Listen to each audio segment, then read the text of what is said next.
Hello guys, good morning. Yan, kakagising na ng mother niya. Buksan muna natin yung pinto. Ayan, it's a morning. Itsura ko. Ayan, dahil mainit ngayon, ito yung ating damit. Napakainit talaga dito sa bahay. May nakita ako.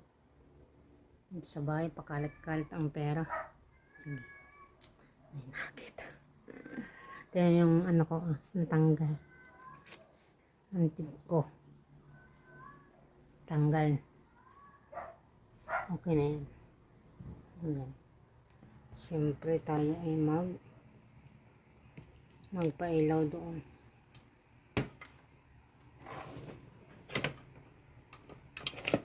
Nagsusuklay muna ako. Asan ba yung suklay dito? Teka. Yung tsura ko, kakagising ko lang. Kuha tayo yung suklay. Ayan si Kulit. Kagabi, hindi pa natulog ng maaga. Siguro natulog yan 12. Kaya ako, yung gising ko ayun no. Gigising kakahintay ko na matulog si Kulit kagabi. Pati ako napuyat. Paano ba naman? Yan si Kulit eh kumain ng hating gabi. Grabe kumain. Nagutom daw siya. Halos maubos yung ano. Halos maubos yung